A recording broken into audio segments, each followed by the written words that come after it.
موسیٰ علیہ السلام نے ایک ایسی دلیل دی کہ سارے دلائل کو کھا گئی. معلوم ہوا کہ فرعون اور فرعون کی قوم اس ملک کے اندر صحیح حکومت کرنے کی آل نہیں ہے. قرآن کو پڑھو. ابھی فرعون نے موسیٰ کو مخاطب نہیں کیا، اپنے حواریوں کو مخاطب کر کے کہتا ہے قال للملا، کہنے لگا اپنے حواریوں کا حول جو اس کے ارد گرد بیٹھے نا، ان ھذا لساحر علیم، یار بڑا کوئی جادوگر ہے یہ. اچھا یہ مداری بڑے بڑے جادوگر اس وقت بھی موجود ہیں، کبھی کسی کو مداری پر یہ شک پڑا ہے کہ علاقہ لے گئے؟ کبھی کسی مداری پر کسی شاعر پر یہ شک پڑا ہے کہ یار یہ تمہارے مسجد قاضی دروازے میں شاعر بیٹھے، تمہارے شہر میں شاعر بیٹھے، ہاں وہی جادوگر، لیکن وہ جادو کیا کرتے ہیں؟ بچیوں پر جادو کرتے ہیں، بچوں پر جادو کرتے ہیں. یہ بتاتے ہیں تم کو کہ یہ سایہ ہو گیا تمہاری بچی کو. انا للہ و انا الیہ راجعون. تعویذ بیچنے والے قوم کو اس انداز سے کھانے والے یہ جادوگر وہ جادوگر نہیں تھا. نہ اس کی مراد یہ ہے، وہ جادوگر یہ ہے کہ ایسے دلائل دیتا ہے جس سے ثابت ہوتا ہے کہ تمہاری حکومت حکمران کروانے کی حقدار نہیں ہے. جن کو تم نے پنجہ ڈال کر کے گھٹنوں کے نیچے دبا رکھا ہے، ان کا حق ہے کہ یہ اٹھیں اور حکومت کے اندر آئیں. ان کی صلاحیتیں بتاتا ہے تم کو، تم بتاؤ کہ کیا کرنا چاہیے اس کے ساتھ. اللہ یرید ان یخرجکم، قرآن کو پڑھو، یرید ان یخرجکم، یہ چاہتا ہے کہ تم کو اس ملک سے نکال کے خود حکمران بن جائے. کسی جادو کا یہ اثر بھی ہوتا ہے کہ کبھی کسی کو یہ خیال آئے کہ میں تعویذ لینے کے لیے جا رہا ہوں تو قاری جی، ہمارے وہ پیر جی، حافظ جی ایسا ہی کوئی تعویذ نہ دے دیں کہ میں گھر سے نکل جاؤں اور میرے گھر پر وہ میں بن کر بیٹھ جاؤں. کبھی ہوا ایسا؟ پیسے تو لے لیجیے، 200-400 روپیہ تمہیں دے کر کے چہرے مورے سے پہچان لیں گے کہ ہزاروں بھی نکال لیں گے تم سے، لیکن کبھی کسی کو یہ شک نہیں ہوگا کہ اگر میں چلا گیا تعویذ لینے کے لیے تو پتہ نہیں قاری جی میں بن جائیں گے اور میں قاری جی ہو جاؤں گا. تو فرعون کو یہ کیسے ہو گیا؟ فرعون تو لقمہ یہ دے رہا ہے کہ میرے حواریوں، حکمرانوں، میرے حاشیہ برداروں، دیکھو یہ شاعر ایسا جادوگر ہے کہ یہ چاہتا ہے کہ تم کو اس ملک سے نکال دے اور خود حکمران ہو کر کے بیٹھ جائے.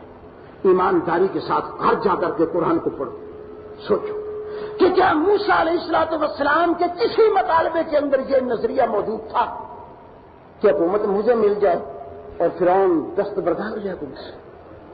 مطالبہ تو یہ تھا کہ حکومت اس انداز میں کرو جس انداز میں حکومت کرنے کا حق ہے. غلط انداز اختیار کیا ہے تم نے حکومت کرنے کا، لیکن حکمرانوں نے اس کا مفہوم یہ سمجھا کہ یہ چاہتا ہے کہ ہم نکل جائیں اور حکومت اس کے ہاتھ میں دے جائے. کیوں؟ اس لیے کہ اسی سے انتشار ہو سکتا ہے، اور حکمران ہمیشہ وہ کام کرتا ہے، وہ بات کرتا ہے جس سے انرجی پھیلے، انارکی پھیلے، انتشار ہو، لوگ آپس میں لڑ جائیں پھر جائیں تاکہ اس کی حکومت بچے. یہی وجہ ہے نا کہ ملک کو تقسیم ہوئے برس گزر گئے، 50-60 سال گزرنے کے بعد آج بھی حکومت وہی انگریز والی سیاست کھیل رہی ہے. ایک میلاد النبی کا جلسہ کرتا ہے، حکومت تو اس کی رکھوالی کے لیے ڈنڈا لے کے آ جاتی ہے کہ ہاں ہم راکھی کریں گے تمہاری، کہو جو تم کہتے ہیں.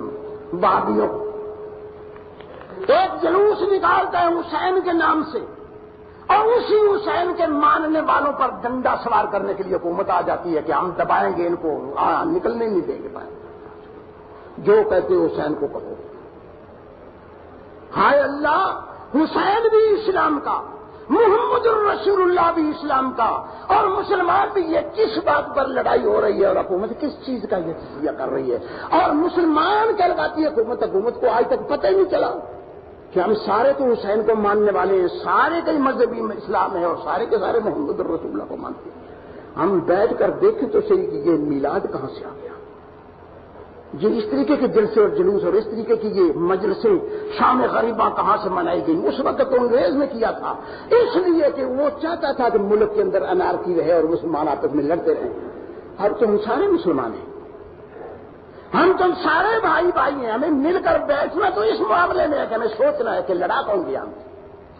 لیکن بدقسمتی سے آج بھی ہم اسی ناج پر لڑ رہے ہیں اور حکومت بالکل بعینی اسی ناج پر ہم کو لڑا رہی ہے۔ نام بدل گیا کہ وہ لارڈ میکنالے کی بجائے ضیاء الحق آ گیا، نواز شریف آ گیا۔ جو بھی نام ہے، ایک بات کر رہا ہوں کہ نام بدلے، حاشا للہ سیاست نہیں بدلی، اور اس سے اوپر چلے جائیں تو نام بدلے، کام وہی فرعون والا رہا۔ اب فرعون کا نام لینا گناہ قرار پا گیا، کیونکہ وہ موسیٰ کے مقابلے میں تھا، اور زندہ فرعونوں کا نام لینا اتنا آسان نہیں ہے کہ ان کا نام لیا جائے۔